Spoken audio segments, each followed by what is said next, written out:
Yeah, what's up, everybody? How y'all doing out there? Frank Red, once again, live and direct in the Dungeon program, coming to you after another Golden State Warriors game. Fun filled, exciting, scary, and historic. Also, we're going to talk about all of the things associated with the Warriors' win over the Utah Jazz tonight. 140 to 137, the second consecutive road victory by the Warriors, and that's impressive. I'm sure Steve Kerr and the rest of the coaches and all you Warrior fans out there wish that they didn't have to have so many nail-biting games that end in defeat, and sometimes they get the victory. Tonight, they actually won the game. It was interesting listening to Brandon Podzinski, who is en route to Indianapolis tonight to be a part of the rookie All-Star game. He had 13 points, 8 dimes, and 6 assists. But during the post game, he talked about how the Warriors had won the game, but it didn't feel like it. And I get it. And he had a brain fart at the end of the game.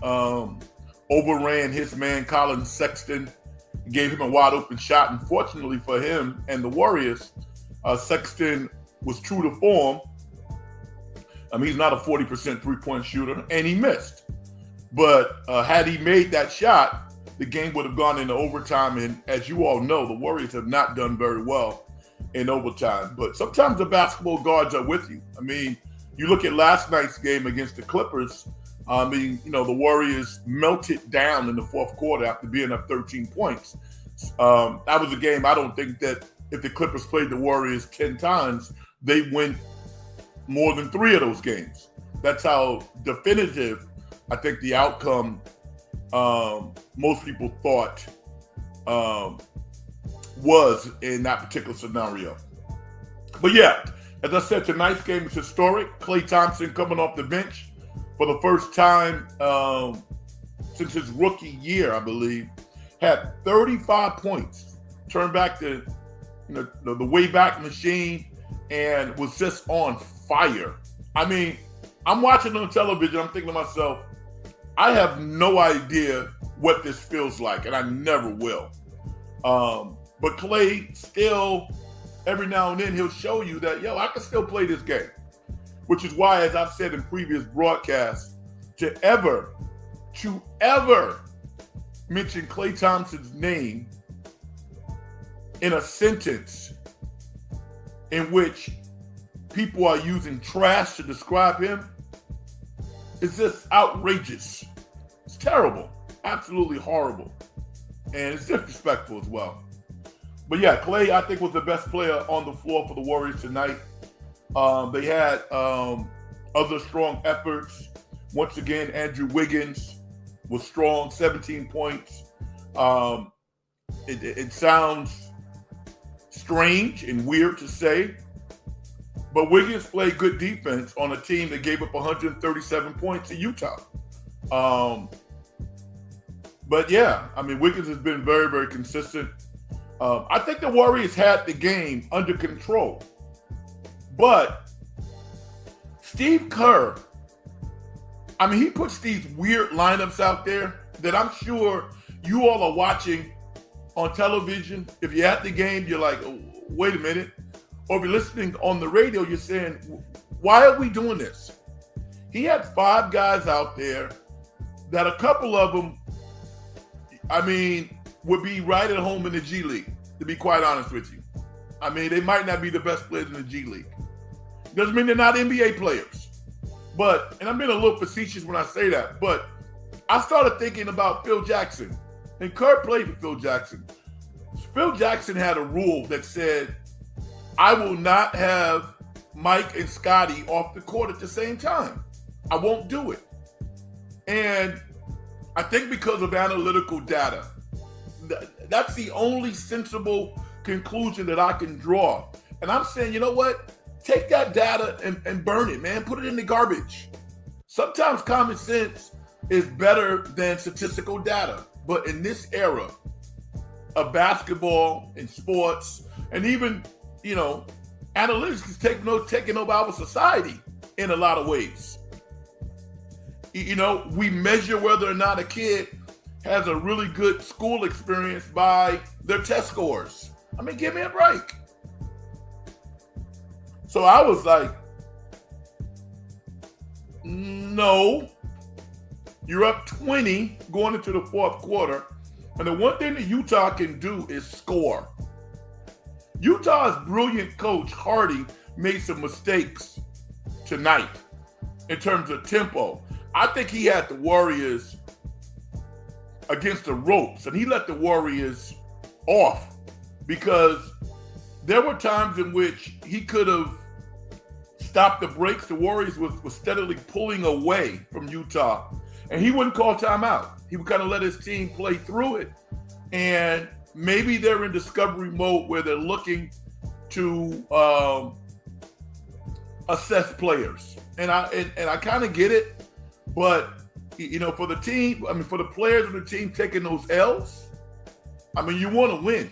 And I thought there were a couple of times in which Hardy could have called timeout tonight. From the Warriors' perspective, last night's tough loss against the Clippers now kind of seems like a blur. It feels like an aberration. Even though tonight's victory didn't feel good, it's a victory. The Warriors are now 27-26. And I think they're in good shape. When I hear people talking about the play-in with regards to the Warriors, I'm like, what are you talking about? Go for the 6th seed. I think they can get it. I really do. What do they have? They have, 29 games left? I think the Warriors can go 20-9, 19-10. If they do that, they're going to win more games than they won last year. And I think they'll probably have to win a couple of more because the league is better. So as opposed to 44 wins getting the 6th seed, I think it's going to take probably 46 or 47 games to win. But what do you guys think about the lineup? The Warriors are up, I believe, 120-100, 102. And Kerr puts out literally like 5 non-starters, young players. And I get he's trying to build confidence in his team. But they've shown that they're not ready yet. When Draymond is in the game, things calm way down. And here's the thing about Stephen Curry. You're not going to hear me criticize this guy. Even though he didn't play well down the stretch against the Clippers, you can argue that he had a significant role in that debacle. He gets in the game up 10, throws kind of a lazy overhead pass. They intercept it. They go down, they make a 3, and that's a 7-point game. And even tonight, he had some mishaps. Although, here's the thing. He was tired. You could tell. So this is where analytical data actually means something. When Stephen Curry plays more than X minutes, his efficiency goes way down. Even though he has the heart and he wants to play well, he gets tired. And I 35 years old, doing what he's doing? Are you kidding me? So it's important that the head coach manages the rotation well. And Kerr doesn't always do that because he trusts his players. He's looking at the analytical data and he's trying to build confidence in some of his young players. But some of his young players like Lester Quinones, I would say by and large, folks would say that he's done well in the opportunities that he's had. But here's the thing about Lester. Sometimes Lester has this aura like I'm a made man. Like I'm one of the guys. You're not one of the guys. You're not a made man. You need to be very, very distinctive in terms of how you play. You need to go out there and be on fire on defense. You can't have the same defensive mistakes that Klay Thompson has or Stephen Curry has. No way.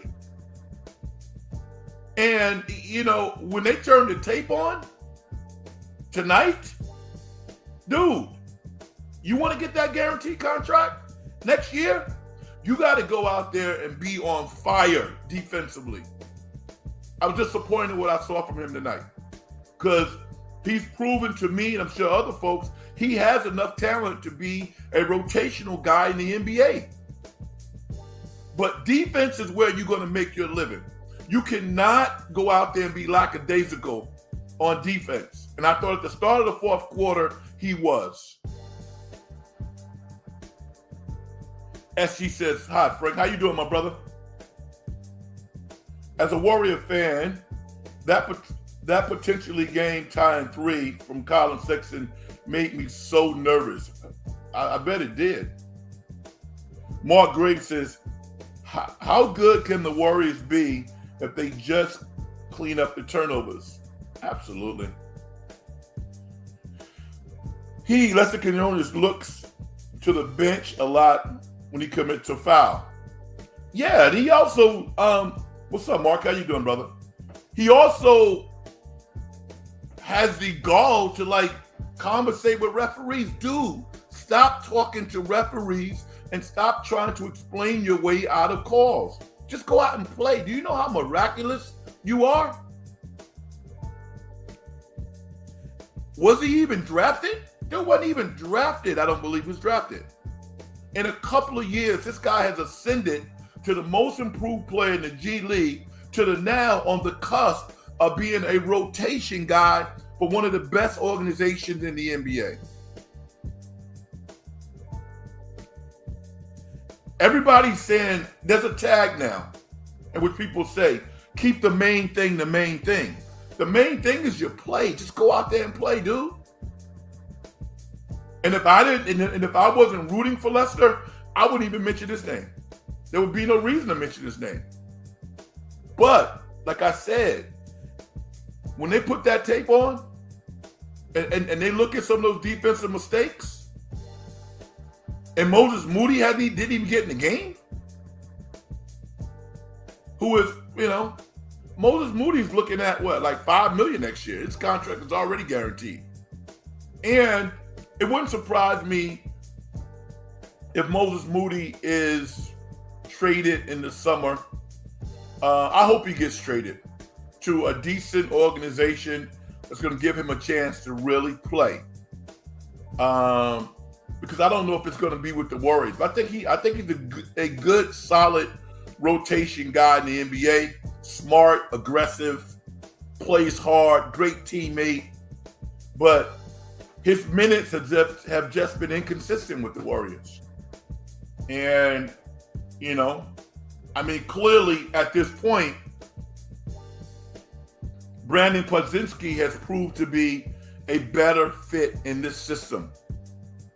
I championed early on in the season for Moses Moody to get more time. I didn't think Brandon should be playing over him.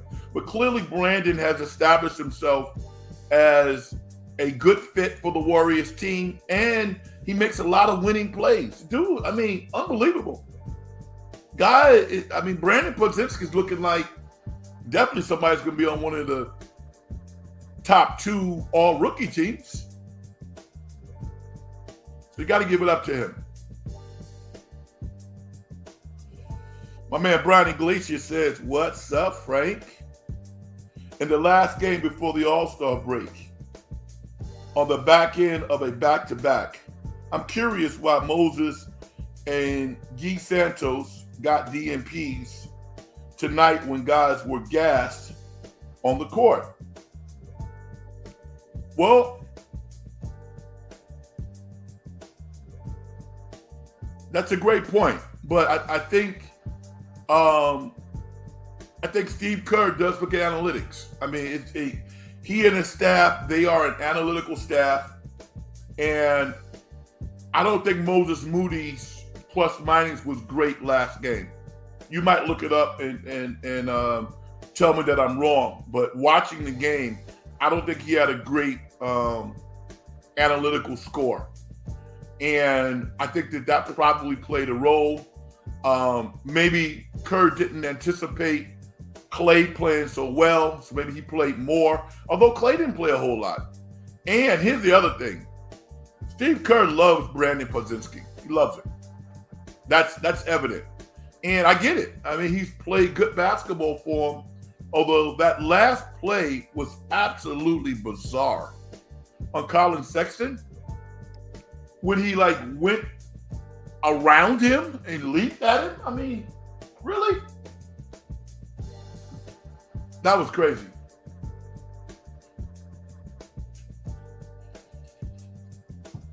And with regards to Guy Santos, I thought the Warriors screwed up by not having Kuminga in for a long period of time, particularly going into the fourth quarter. They're up 20, and Kuminga's on the bench. I'm like, why is this guy on the bench? Explain that to me. I don't understand why Jonathan Kuminga was on the bench late third, early fourth quarter. I don't get it. Now, he made the worst play of the night. Obviously, when the Warriors are up, they up 5 or up 8 with the ball, and he throws a cross-court pass that's intercepted, and Utah goes down and makes a 3 to cut the lead to 5, I believe, or something like that. That was bananas. But I think that the Warriors could have salted this game away at the start of the fourth quarter with a different mix of players. And I get you can't run Stephen Curry into the ground. I get it. You want to take Stephen Curry out? If Draymond's not in foul trouble, you got to have him in the game. You know? You got to have him in the game. Who else? Brandon Podziemski makes a lot of plays. He does. But who do you feel more sure with the ball in their hand? Brandon Podziemski or Draymond Green? As a matter of fact, I feel most confident when the ball's in Draymond's hands than anybody's, even more than Stephen. Because Stephen gets a little loose with the ball sometimes and he gets tired. So, listen, if you look at the schedule just arbitrarily, and you said the last 3 games before the All-Star break are 2 road games in Utah and 1 home game against the Clippers. Pie in the sky, you would hope that you could have won all 3 games. The Warriors had a chance to do that. But you would be happy if you won 2 of the 3. The Warriors did that. I honestly believe had the Warriors won last night, Draymond Green, Klay Thompson, and Stephen Curry, none of those guys would have played tonight. None of them. But they had to get this win. And they got it. And you know what? As a coach, sometimes you can be pissed off when your team doesn't execute down the stretch or they play badly, but you still win the game. Guess what? You still take the win. You're not going to give it back. You're going to take the win and hopefully learn from the experience. And I think that's where Steve Kerr is. But, I'm sure is breathing fire right now. Because he knows long term, if this team is going to accomplish the goals that they want to accomplish, they got to play better. Literally, if the Warriors were playing 40-minute basketball games, they'd be the best team in the league. Now, obviously, I'm being facetious, and that's sarcasm. My dry sense of humor at work. But you got to play 48 minutes. And coming back off the All-Star break, it is a literal track meet. 29 games left. Every game is a must win. Your preparation has to be on 1,000. Your mental focus has to be on 10,000. You can't finish a game like they did tonight against Utah. can't. And if I'm Hardy, if I'm the Utah coach, I'm feeling horrible right now because they let one get away.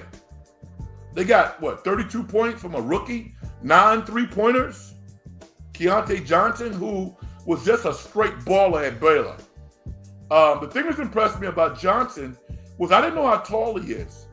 I didn't know he was 6'4". Dude's a bucket, man.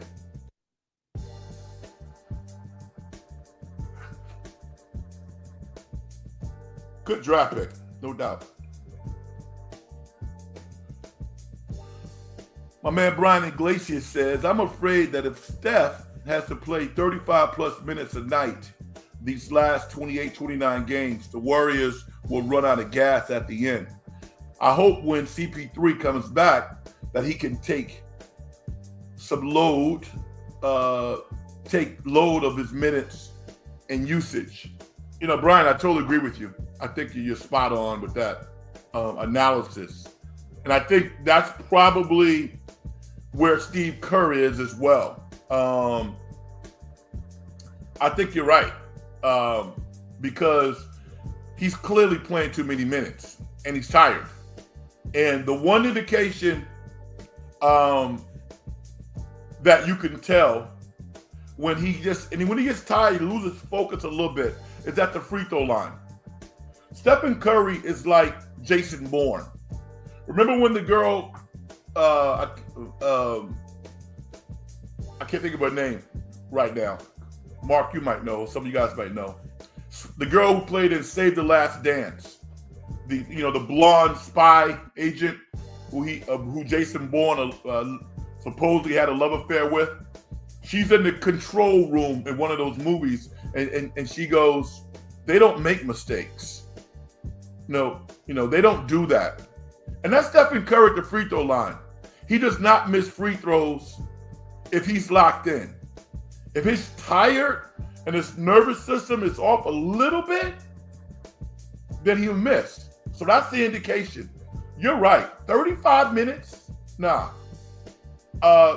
32, 33 minutes closing a game after a significant rest is when Stephen is at his best. Also, when he has multiple ball handlers out there, specifically Draymond Green and Brian, as you alluded to, when CP3 comes back, that should help the Warriors quite a bit. And maybe he will have had his injury run because he gets injured every year. He's not trying to get injured, but hopefully CP3 is going to be fit and healthy for the rest of the year. One thing I'm going to say, I didn't see GP2 coming. I didn't see that coming. GP2 kind of got off to an unbalanced start of the season. He got hurt a couple of times. This last time was significant. What did he miss? 15, 17 games? But he has been a difference maker. He's jumping off my television screen. And, I'm sure Steve Kerr is probably salivating in practice watching this guy make all of these plays, all of these winning plays. He is having a real strong impact on the defensive end. And surprisingly, offensively, he's been money, making his open shots, tap dunks, drive to the baskets, passes, able to guard everybody on the court. The combination of GP2, Draymond Green, Podziemski, Jonathan Kuminga, Stephen Curry. The Warriors have a lot of guys who are playing well right now. They really do. So going into the second half of the year, they take on the Lakers next Thursday. That's a game you got to win. You can't outplay the Clippers. Granted, they didn't have Kawhi, but I still think the game would have been close last night. You got to beat the Lakers next Thursday night because you have Charlotte on Friday. who's playing better basketball, but you got to beat Charlotte. You can't call yourself a playoff team losing to Charlotte on your home court. And if you're serious, you got to beat the Lakers at home.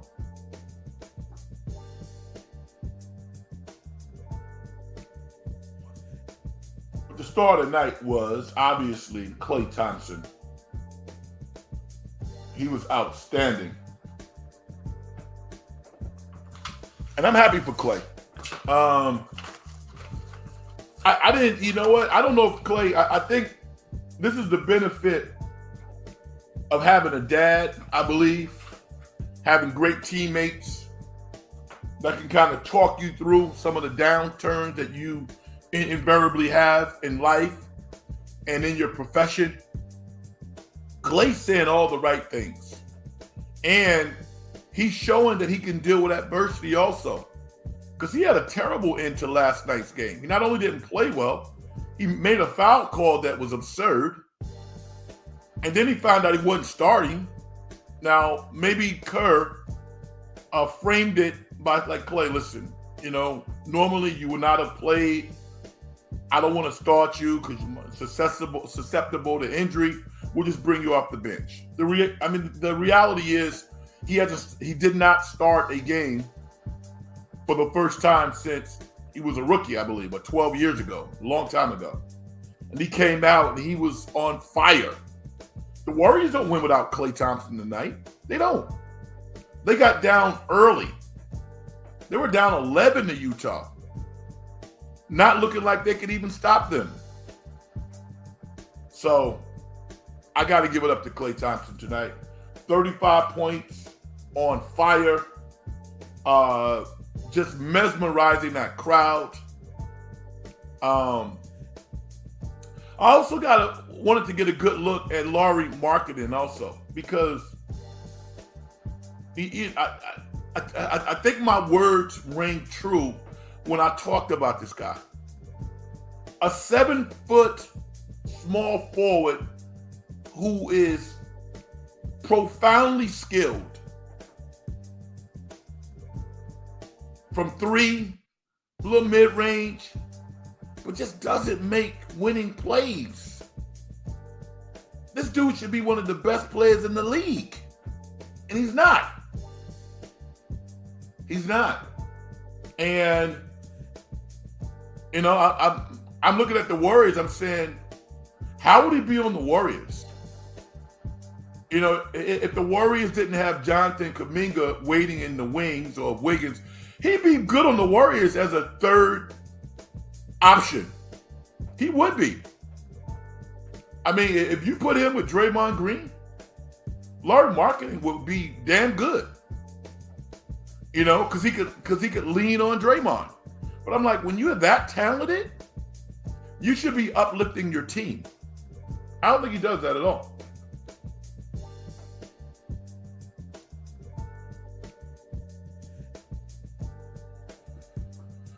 SG says, Frank, you should listen to E40's song Choices.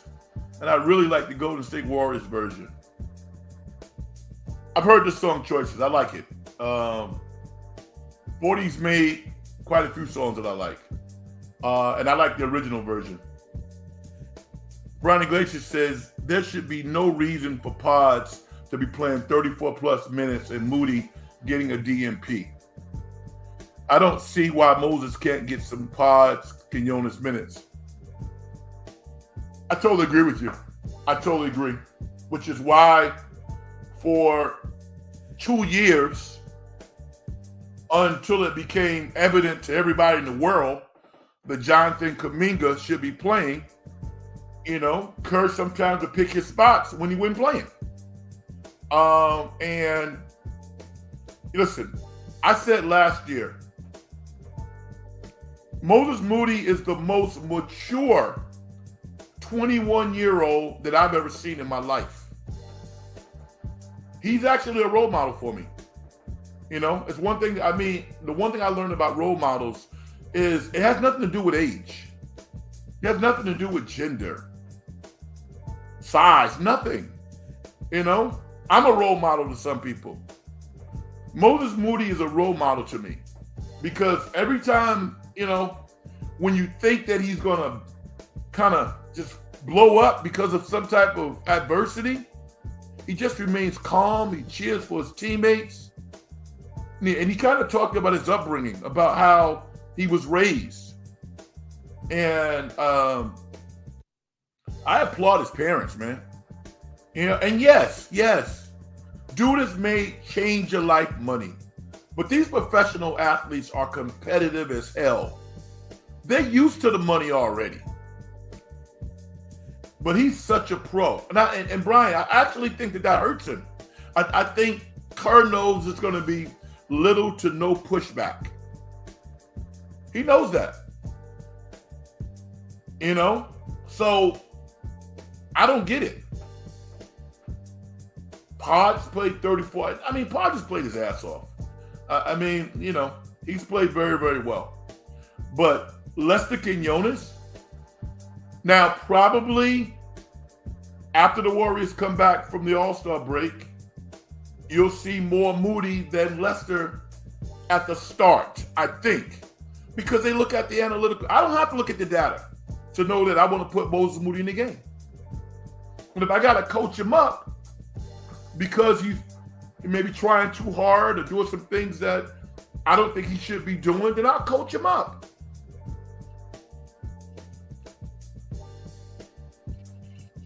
But I agree. I think he's done enough to at least get enough, particularly if the Warriors are up 20.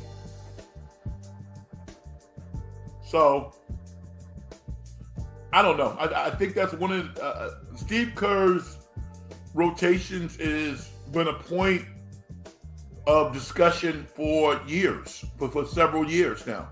And, it just proves that, nobody's perfect, man. I counted at least like 3 out of 3, 4 out of 4, 5 out of 5 times. Kerr hit 100 in out of bounds plays. We call them OTAs. Unbelievable. The level of efficiency that the Warriors have on out of bounds plays. Now, Kerr has to draw it up, or maybe some of his coaches draw the plays up. They got a lot of talented guys over there. But they have the players who can execute the plays also. Every team can't execute. That's something that Kerr just does so well. I'm watching Milwaukee play tonight a little bit, and I'm like, yikes. It's getting real serious now. Because, it takes a little while to kind of get on the same page. They look like an AAU team. They do. And I mentioned Milwaukee only because, you know what? The ebbs and flows with all of these teams. I just care about the Warriors and I care about the Knicks. But it's hard. It's hard. The Lakers are up and down. It's going to come down to execution in the playoffs. And if you're a Warrior fan, or if you're the Warriors, you don't want to get into all of this play-in madness and I got to beat this team and that. No, you want to get in the top 6. So you can zero in on who you're going to play. Hopefully the Denver Nuggets will continue to ascend because I don't want that to be an opening round team for the Warriors. I'll lick my chops if I'm the Warriors and I got Sacramento or OKC. As good as they are.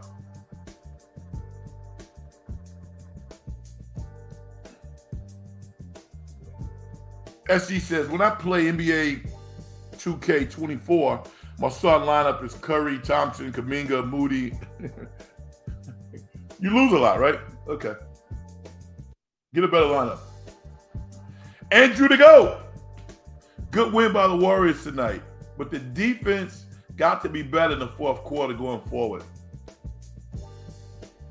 All wins are good, I guess. But it was more of a mental letdown than a physical letdown tonight, Andrew. I saw some guys hustling, and Utah can score. This is a back-to-back. But the mental execution of the Warriors tonight was disappointing to me because they're a veteran team and they're actually playing for something. I don't know what Utah is doing necessarily because I don't know if any of their players can ascend to the point where they're going to be able to beat the other good teams. I mean, how do you feel about that? Colin Sexton's, he's a nice player, but his usage rate is too high, man. Too much dribbling. At his best, he's probably a third guard, but I'm sure he wants to start. But his usage rate is way too high. Brian says, I don't get it either. It's just odd when Kerr picks his spots to sit people. Back end of a back-to-back in Utah, of all places. When the starters are gassed in a game, perfect for youth and athleticism. Totally agree with you. Totally agree. It's strange.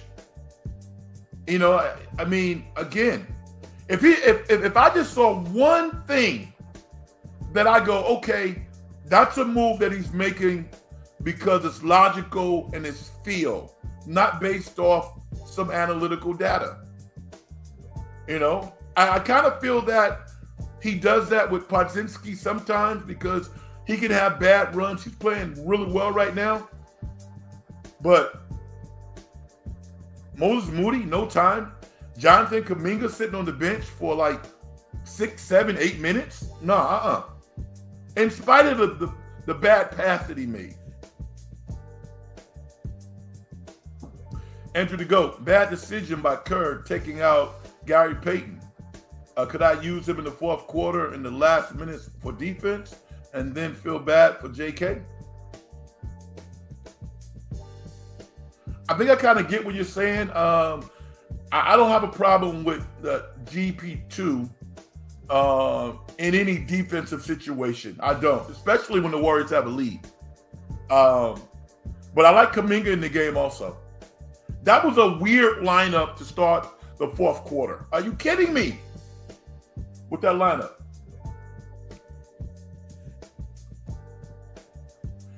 If you were playing NBA 2K24, what would your start lineup be?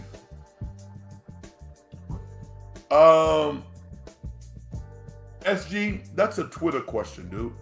That's an X question. That's not I mean, you know, if we had the ability to kind of go voice to voice, I could answer you really, really quickly. Yeah, that's a Twitter question. Andrew said Kerr needs to let JK play through his mistakes. I agree with you. And he's not making a lot of mistakes, actually. That one pass was horrific. And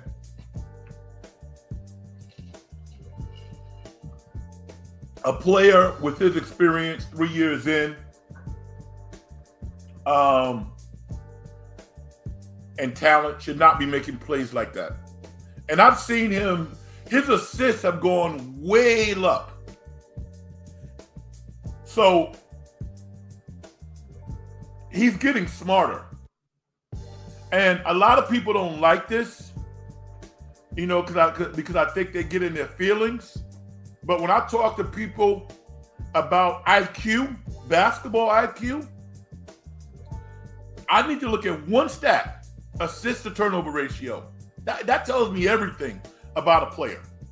And players who have a whole lot of turnovers, they will frown at you. They will debate you until the cows come home because it doesn't feel good to know that you're not a smart player. But that is an indication of having a high basketball IQ because you have to anticipate 2-3 plays at a time. You know, it's why a guy like Brandon Podziemski can run circles around some players who are maybe more talented, although that might not even be true. But part of his ascension as a rookie has been his basketball IQ. Very smart player. Even taking a charge. A charge actually should count as an assist. Now I'm being cynical, but it should have the same value as that. You know how smart you have to be to take an offensive charge? Literally, you're anticipating something happening 2, 3, 5 seconds before it happens. You've already surveyed the court. You position your body, you squared your shoulders, you move your feet. Offensive charges is one of the best plays that anybody can make in basketball. I love the charge because it speaks to intelligence.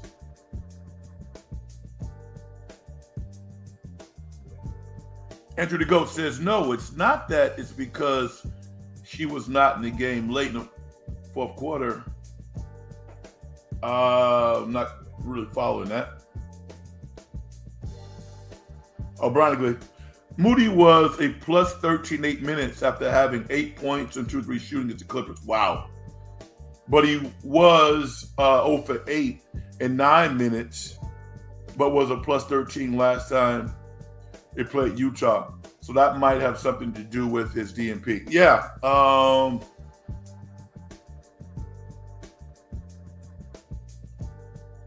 Thanks a lot, Brian. I appreciate it. Yeah, but I knew it was something. I knew it something. Moody was a plus 4 in 8 minutes after that. Okay. Yeah.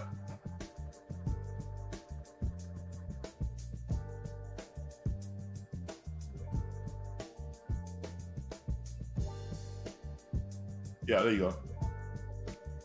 Yeah, doesn't that seem like a decision was made off of a piece of data? I mean, I know some NBA coaches, and I would have to do more research. I can't wait to talk to a coach or two about this because it drives me nuts. It does. I mean, it's as hard as it is to win games, and I know how hard it is to win games, you know.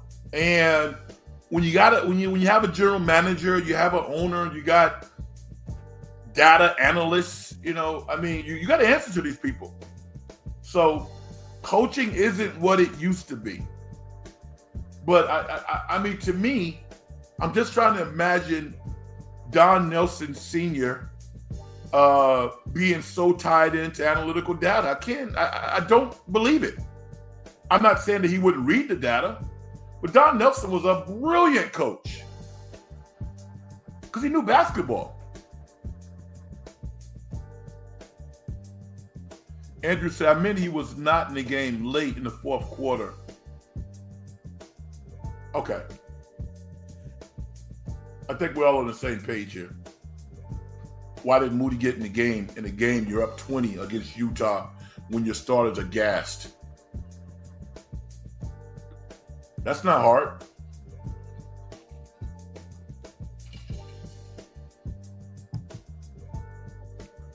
But the Warriors won. 27-26. Last year, they had played more games. I think they were the Warriors were 29-26 last year at the All-Star break. Pretty similar to where they are now. Last year's season, to me, appeared to be more strife, if I remember correctly. I think part of the reason why the Warriors have struggled some this year is because Draymond's been out for so much, 16 games. You know, that hurt the Warriors quite a bit when Draymond and Draymond was injured. He was suspended for 6. How many games has Draymond missed this year? Over 20? It's amazing that they've done so well. And then CP3 has been out for a long period of time, GP2. So I think the struggle this year has really been about the injuries. You know, when I look at lack of execution down the stretch in pivotal times and the injuries that they've had. And she says, "Are you excited for the three-point shooting, a three-point shootout between Steph and Sabrina?" I'll watch it. Excited about it? I don't know if I'm excited about it, but I definitely want to see it. I am a big Sabrina Ionescu fan, and obviously I'm a big fan of Stephen Curry. So, it's entertaining.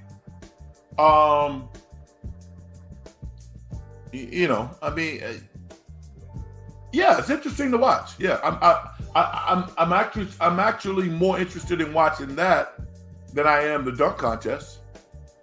The dunk contest to me can be very boring.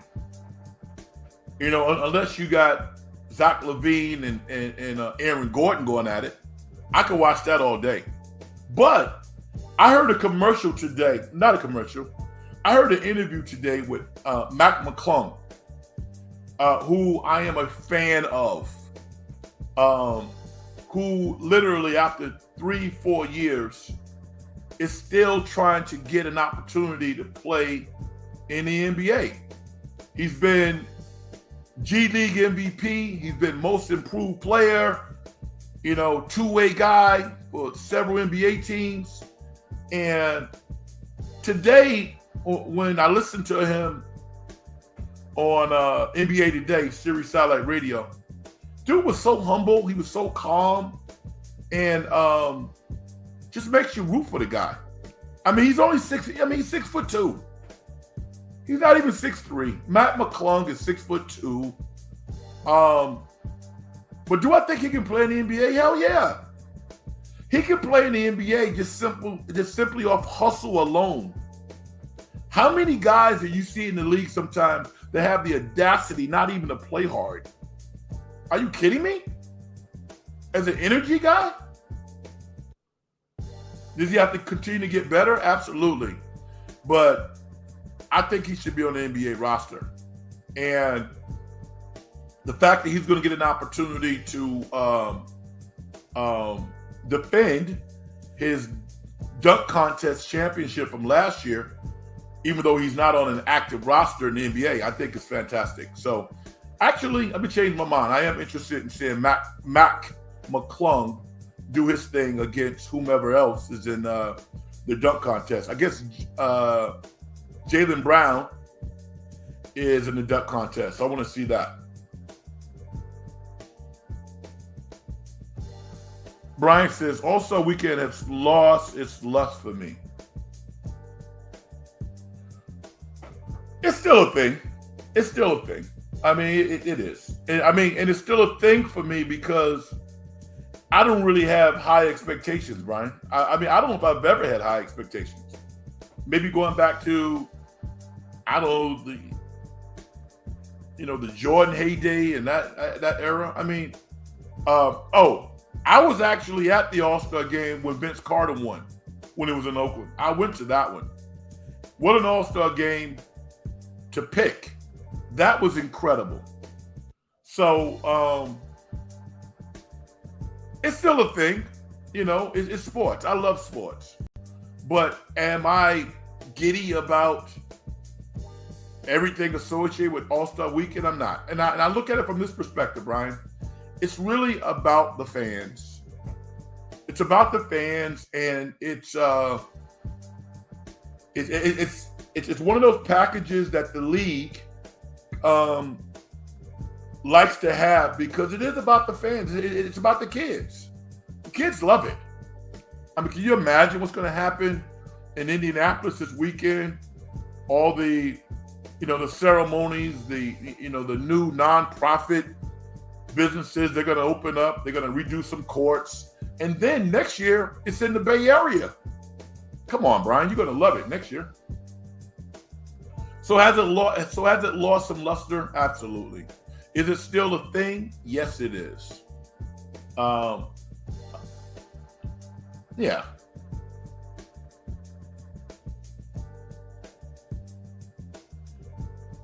What don't you like about the dunk contest?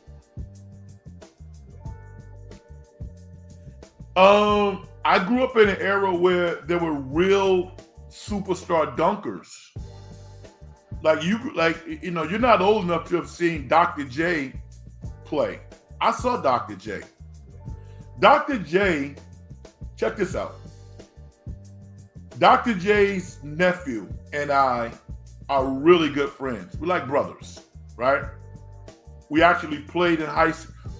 We played in high school together, and we were rivals when we were freshmen. And I'm not gonna put his name out there because but he's like a brother to me. I think I told this story before, but Dr. J was his uncle, and Dr. J used to give him sneakers, his name brand Converse sneakers, and he would let me wear his sneakers because we wore the same size. Doc wears 15, and I wore 15 at the time, and his nephew wore 15. I wear 16 now, and he'd be like, "Yo, Red, you can wear them, but you can't get any dirt on them, man." I'd be like, "Yo, man, I won't do it." I don't think I purposely got a smudging of dirt or anything on the sneakers, but every time they got dirty, he just gave them to me. So, so I remember that. But Dr. J used to do dunkathons for us. His mom lived in my hometown, Hempstead, New York.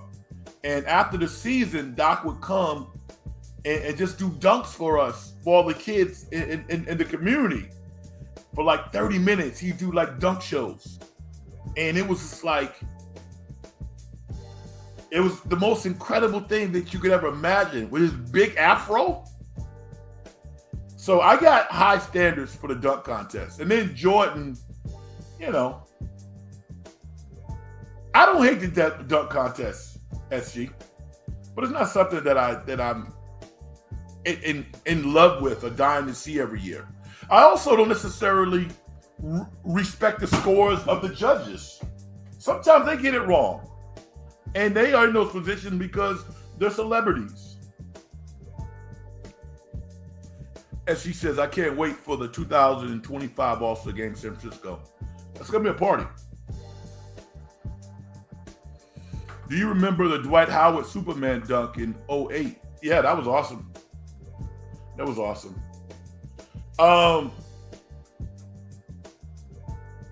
Dwight Howard's career is, it's not a shame, but it's kind of a shame. I'm going back to my Darko coach in Toronto. This is shame. Dwight Howard should be revered like Charles Oakley. This dude has had a phenomenal career, but the back half of his career was just sprinkled with stuff that had nothing to do with how great he was. And that's unfortunate because it takes you a long time to build a Hall of Fame career, which Dwight Howard has done, but it takes a very short period of time to render yourself not irrelevant, but very unimportant in the minds of a lot of people. And that's too bad because Dwight Howard, he wasn't Shaq, but he was special. Imagine Dwight Howard once again coming out of high school now, playing 1 year at college. All of these great players you're talking about, Wembanyama, Holmgren, Dwight Howard would be right there.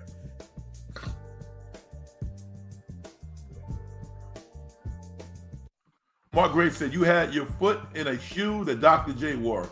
How cool is that? Yes, I did. Multiple pair. Multiple. Mark, I'm the luckiest guy in the world.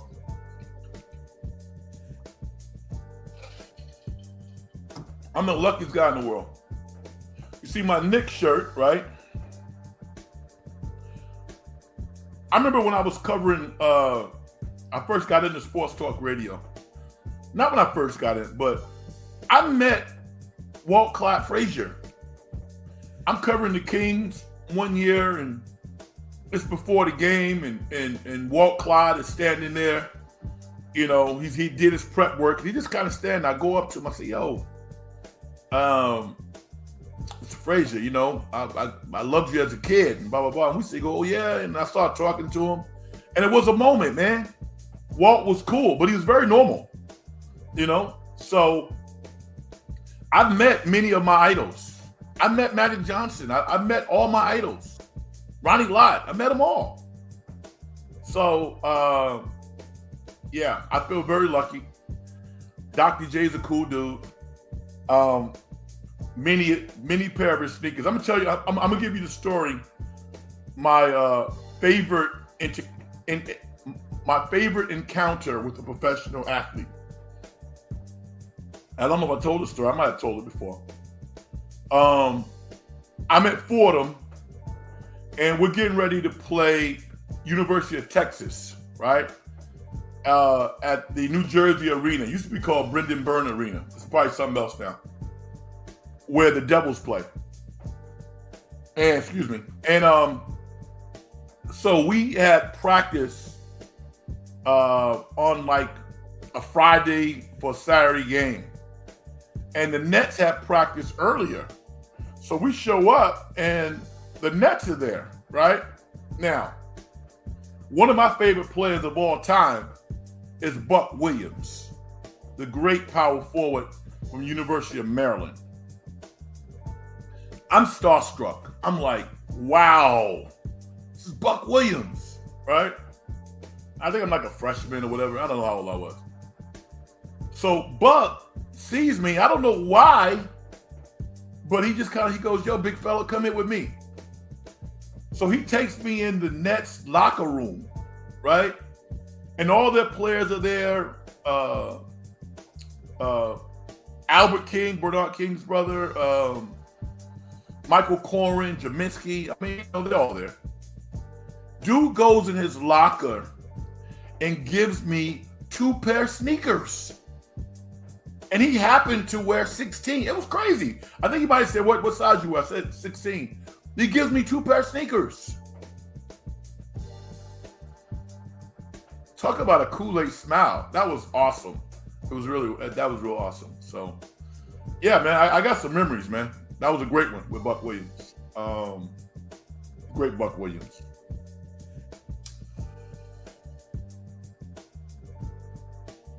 SG, what are your thoughts on the Orlando Magic retiring Shaq's 32 jersey up in the Raptors? I'm okay with it. I mean, Shaq put Orlando on the map. It didn't end real well when he went to the Lakers. It was kind of a acrimonious split with Orlando, but you know, he was a fixture in that community for a long period of time. They were an expansion team. Nobody really cared, and Shaq made them a thing. And it's good to see years gone by that both entities have been able to put their disagreements aside and enjoy all of the positive moments. So I think it's a good thing, SG. Ronnie Glacier says, just saw who in this year's dunk contest: Jaylen Brown, Jaime Jaquez Jr., which I'd like to see, Mac McClung, Jacob Toppin. No wonder why the dunk contest is falling off. Now, it's funny, Jacob Toppin is in the contest, but OB isn't. I guess OB was in it last year, though. Was he in it last year? And it didn't go all that well? I'm interested in seeing Jaime Jaquez Jr., though. One of my favorite players. Going back to his days at UCLA, I had that right from the start. I knew he would be a very good NBA player. And it'd be interesting to see what he can do in the dunk contest. Mark Grayson, awesome story. And Buck was a great rebounding player. Oh, yes, he was. And one of my favorite shots one of the few shots that I can make consistently. I had a turnaround jumper, but the first shot that I learned how to make consistently was a jump hook. And I learned how to shoot a jump hook because of Buck Williams. I mean, like when I train players now, and they of a certain height, it really doesn't matter what height you are. If you learn how to technically shoot the jump hook, it's an unstoppable shot. You know, I mean, that's a weapon. And I learned how to shoot the jump hook because of Buck Williams. The jump hook was really the only shot that Buck Williams could make. It was a jump hook and he had a dunk. That was it. But what an incredible player.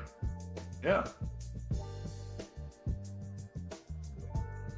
SG says, it was so cool that when I was working at California's Great America, I saw a great wearing Penny Hardaway jersey.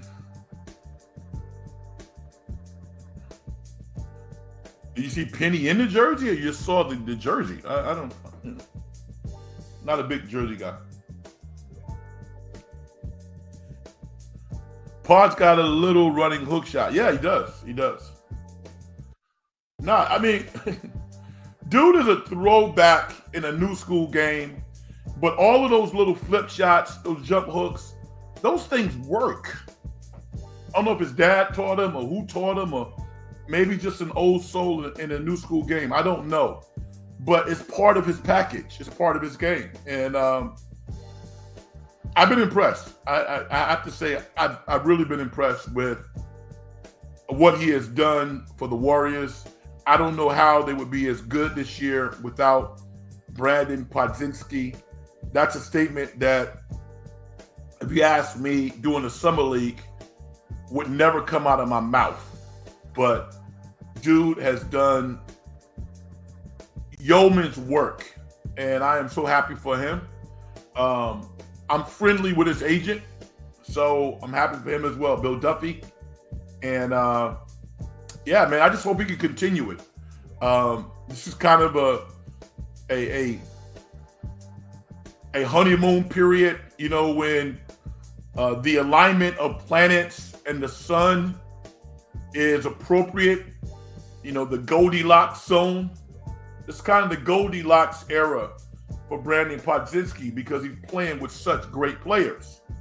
Can he do it himself? You know, he's only a rookie, so give him some time.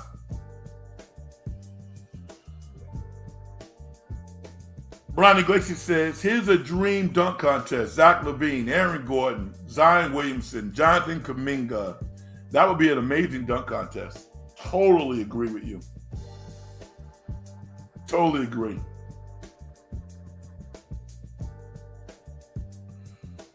Kareem Abdul-Jabbar revolutionized the hook shot, and so many players want to recreate what he did. No, they don't. They should, but they don't. That is not true. Mark Graves, I remember his summer league. He couldn't hit a shot at all. Go see him. Good to see him improve. Yeah, I totally agree with you. He had a horrible summer, and he actually admitted it, but who's laughing now? Brandon is in the rookie game, and he's there as one of the better players. Good for him. Why is it not true? Because players are not taught how to properly shoot the hook shot, SG. SG, you can't name 5 players in the game right now who know how to shoot a hook. It's really not a part of the basketball lexicon at this point. It should be.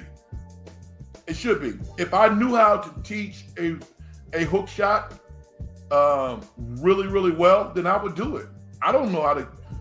I can teach a jump hook. I perfected that shot, but a hook shot, no. Brandon Podzinski could teach someone how to shoot a hook shot.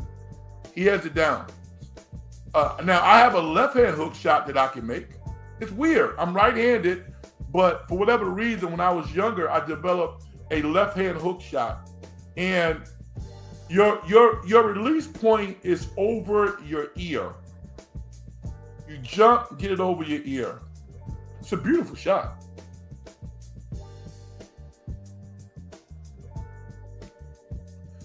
Sky hook is a different shot than a jump hook shot. No question about it. It's a more difficult shot. Jump hook to me is not that hard. It's not. I mean, both of them, you gotta use your fingertips, you gotta release, you gotta get air under your feet. But if you perfect a hook shot, whoo, oh my goodness.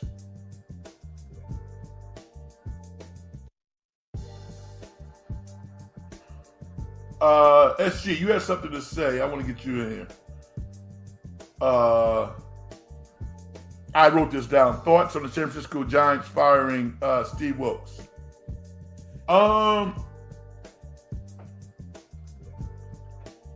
It bothers me. It bothers me, and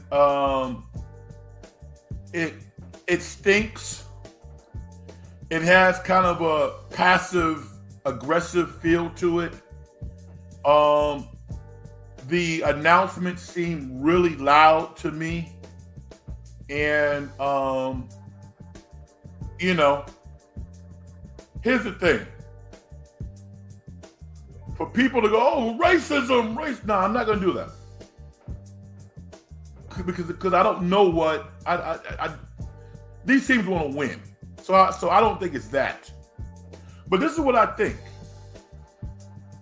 I think that the level of allegiance and the relationships that Shanahan might have had with somebody who he felt close to, who he might have grown up with, who might look like him or share cultural. I have no idea.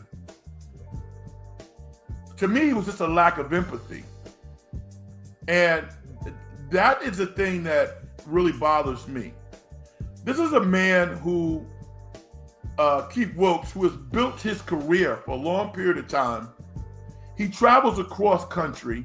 It wasn't like he did a abysmal job and uproots his family. And now, he gets fired. And the explanation was it wasn't a good fit. And here's the thing. Most of the time when coaches get fired, when they're good at what they do, they get pissed off and it's upsetting, but they get hired again. Because they have a network. Hopefully Wilks has that level of network. But oftentimes coaches of color, black males, they don't have those networks. So they're out in the cold. And I'll give you another example. You know what? Eric Bieniemy did a hell of a job last year as the offensive coordinator of the Washington Commanders.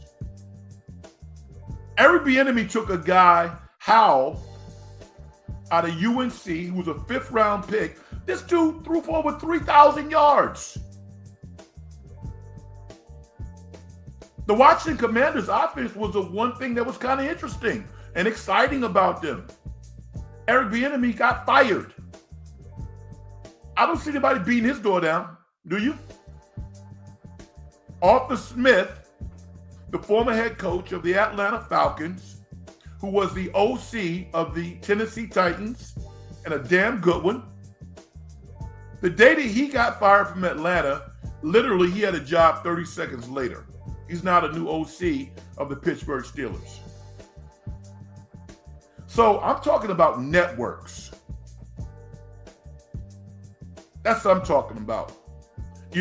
So if you are kind of personalizing the relationships, you are empathetic to people who go to work for you and do the best job that they can do. I haven't heard anything that says that Steve Wilks didn't work hard or he wasn't good at his job.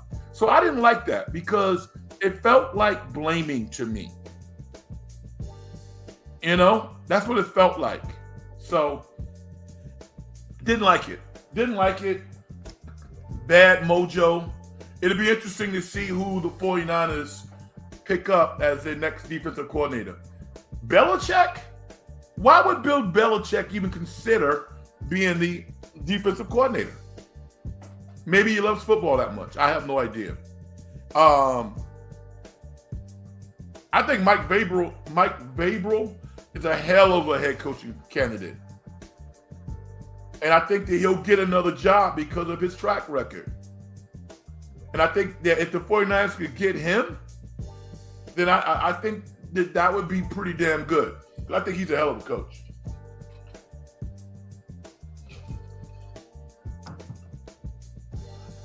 I don't know if Shanahan will want somebody with that level of profile, though, because the fans here would be screaming for Vrabel to be the head coach. So I'm like, I think Cal's like, I don't know about him. I don't know about him. SC, those are my feelings. San Francisco 49ers scapegoated Steve Wilks. A lot of people are saying that. I said that. And I only said that because of the explanation. I did not like the explanation that was given. It's not a good fit. You know, it's like buying size 13 shoes when you wear 14. No, it's not a good fit. You bought the wrong size. What did he do in the season, the course of a season, that you didn't know about this guy during the interview process? Come on. My man Gabriel says, Shanahan deflecting blame. The defense was perfect in the first half of the Super Bowl. Right. Or pretty great defense at the very least. Yeah, that's why it was strange. And I think that's why a lot of people have rallied around Steve Wilks. A lot of them have been black males, former players, people who are empathetic. It doesn't really matter what color you are. I want fans. This is my thing about fans. I want fans to be more empathetic. You know, I want you to put yourself in the situation of the players, the coaches, everybody associated with getting the job done. These guys and girls, they don't have days off. They barely see their families. You know? I mean, I love an empathetic fan. I do. Look at Steve Kerr's bench. Some of Steve Kerr's coaches he grew up with, literally, decades. They're a close bunch. That's the type of community I want to be in. I don't think Steve Kerr's ever hired a coach and got rid of him the first year. I don't think that's ever happened. Steve Kerr, at least 3 of his coaches have become head coaches. At least 3. Alvin Gentry, the coach of the New Orleans Pelicans, Mike Brown. I love that level of loyalty. SG says, I don't know why fans are blaming Steve Wilks for the wrongdoings, mistakes, and faults of others. If they are, then they're uninformed. The issue I have is, if it wasn't a good fit to begin with, why did you hire him in the first place? Hello? We play to win the game. No. Brian, you must be a genius, right? Yeah? You know? You must be in that club with all the geniuses. The Mensa Club? Is that what it is? Yeah. Why didn't you tell us that you were a Mensa representative, Brian? Let's read that again. It was so smart. The issue I have is, if it wasn't a good fit to begin with, why did you hire him in the first place? Hello? You play to win the game. Yeah, shout out to Steve Wilks. I hope you get another job, brother. Modo. Yeah, I didn't like that. I didn't like it. Hopefully things will work out for all parties involved. All right, we got 15 more minutes, and I'm going to designate. I want to be on for 15 more minutes because tonight was a historic occasion. The great Caitlin Clark is now the all-time leading scorer in women's college basketball. Caitlin Clark had 49 points tonight against the Michigan Wolverines, surpassing Kelsey Plum of the Las Vegas Aces to become the all-time scoring leader. She now has 3,569 points. And I love women's basketball I love the ascension of where they are now. There's so many good women's players out there. And what Caitlin Clark, along with others, have done to elevate women's basketball at this level is pretty special. She's got a little hate about how she's going to do in the WNBA. I think she's going to be fantastic because she's not just a shooter. She's a ball handler. She's a scorer.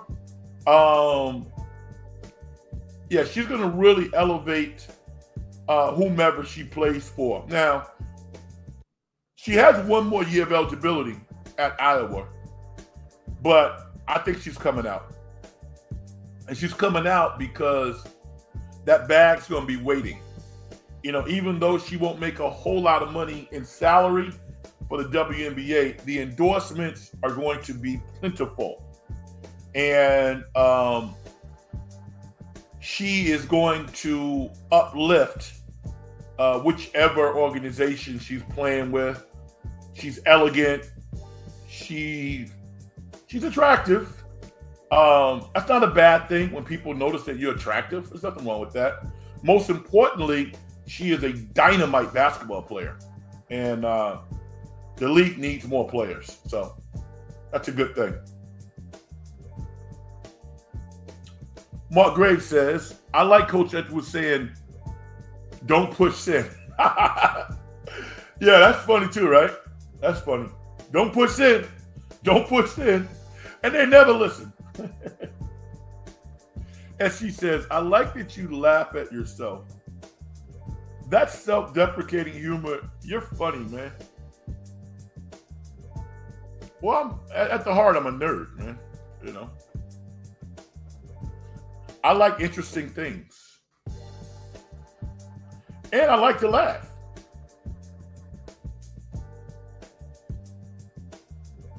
Gabriel says, Clay and Dre tonight. Yeah, man. Draymond's been in his bag since he came back. He's been outstanding. And I'm riding with Clay. I'm always ride with Clay. What that dude has done when he was healthy and what he has even been able to accomplish after those 2 serious injuries is pretty impressive. Now, does Clay have to transition mentally into where he is physically? Absolutely. Yeah. And is every game going to be like it was tonight where he was a flamethrower? No, it's not. But he can still play effective basketball at a high level. Just can't do it as much. So, yeah, that was awesome watching Clay tonight. As she says, Caitlin Clark reminds me of a female version of Steph Curry. Yes, she does. Yes, she does. Yes. She hit a shot tonight from 30 feet. Just line that sucker up and let it go. Yeah, she's remarkable. And hopefully her greatness is going to translate into young ladies at that level making more dough, making more money. Because, yeah, the NBA carried the WNBA for a long time. It wasn't profitable for a long time. But organizations like the Warriors are getting in at the right time. You know? It's going to be profitable, I think, pretty darn quick.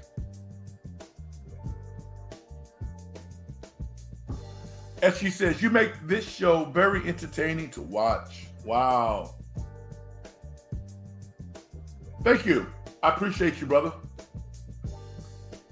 I appreciate you. And I want to, once again, I've been thinking about it. I want to thank everybody who listens to this show. Because I would do it. It's fun for me to do it, to talk about sports. But to engage with people, to have you share your thoughts is truly special to me. And I say thank you again for all the support. It takes you a while to kind of get your rhythm doing this, you know? And people have to be patient and they have to be empathetic because it takes a while. And if you really are passionate about it, you do get your rhythm. If you are prepared, if you know what you're doing, you start to build a rhythm. You do. Let me try something for 1 second.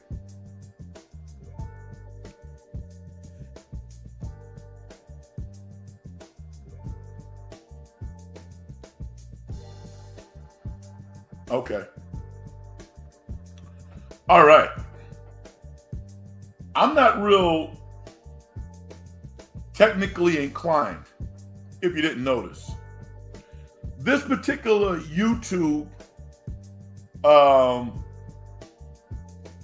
address is where you can go and listen to my new song called Where I'm Supposed to Be. All right?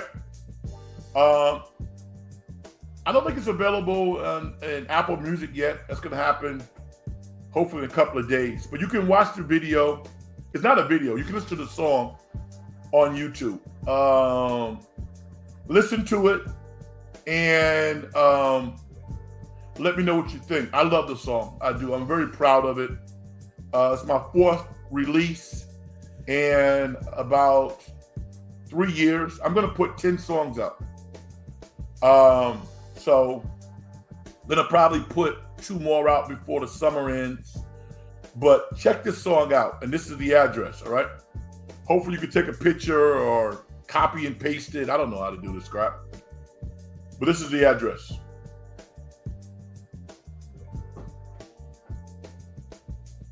Appreciate y'all.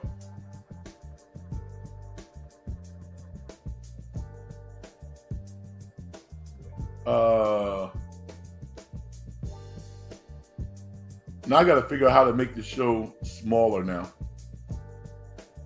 Anyway, I appreciate you. The Golden State Warriors win for the second time in 3 games against the Utah Jazz, 140-137, and a miraculous win in which they could have lost, actually. Colin Sexton misses a last-second 3-point shot for Utah to take the game into overtime. And the Warriors in the first half of the season, 27-26. All right? I think we touched on everything. We talked about Steve Wilkes. I don't think that's a highlight for the 49ers. I don't think it was handled well, even if they thought it was the right decision. Caitlin Clark is now the all-time leader and scorer in women's college basketball. And we are getting ready for All-Star Weekend. The only other thing is, and that kind of came out yesterday, was the Warriors, I guess led by Draymond Green, talked to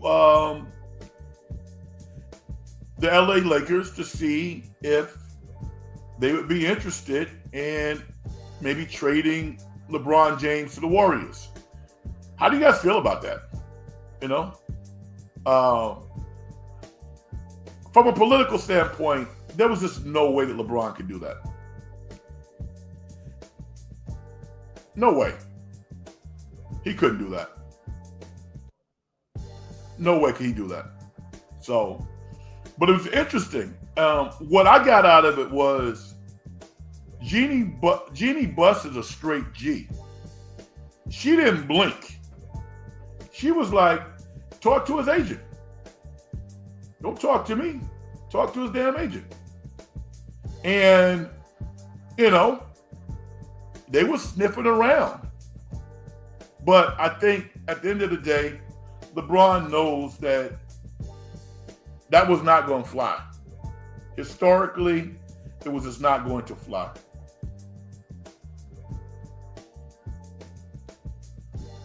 As she says, can you do a show on Stephen Curry's birthday on March 14th? Do they have a game on that day? I got things to do, dude. I don't think Stephen is worried about me doing a show on his birthday. He's taken care of. Listen to my song. Do that for me. All right. That's going to be it, y'all. We're going to break down and